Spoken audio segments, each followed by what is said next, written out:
ശ്രീ ഗുരുഭ്യോ നമഃ. തടിൽലേഖാ തന്മീം തപന ശശി വൈശ്വാനരമയീം നിഷണ്ണാ ഷണ്ണാമപ്യുപരി കമലാനാം തവ കലാം മഹാപദ്മാടവ്യാ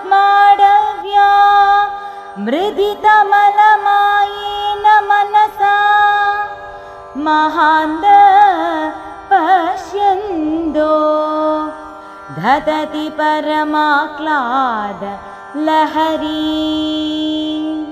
ഓം ശ്രീ മഹാദേവേ നമഃ. സൗന്ദര്യലഹരി ശ്ലോകം 21. ലളിതാ സഹസ്രനാമത്തിൽ ദേവിയെ തടില്ലത സമരുചി എന്ന് പ്രശംസിക്കുന്നുണ്ട്. മീനാക്ഷി സ്തോത്രത്തിൽ വിദ്യുല്ലതാ വിഗ്രഹേ എന്നും കാണുന്നുണ്ട്.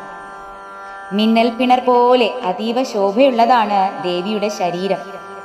സൂര്യൻ, ചന്ദ്രൻ, അഗ്നി എന്നീ പ്രകാശ സ്വരൂപങ്ങളിലും വർത്തിക്കുന്നത് ശക്തിസ്വരൂപിണിയായ ദേവി തന്നെയാണ്.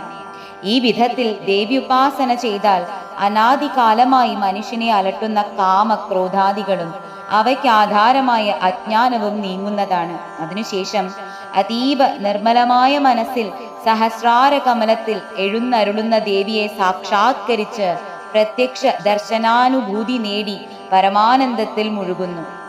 ഈ നിലയിൽ ദേവിയെ ധ്യാനിക്കുന്ന ഭക്തന് പല സിദ്ധികളും കൈവരുന്നു എന്നു സാരം. ജ്യോതിർമയായ അമ്മേ, അനുഗ്രഹിച്ചാലും ഞങ്ങളിതാ നമസ്കരിക്കുന്നു. സർവം ശ്രീ ജഗദംബാർപ്പണമസ്തു.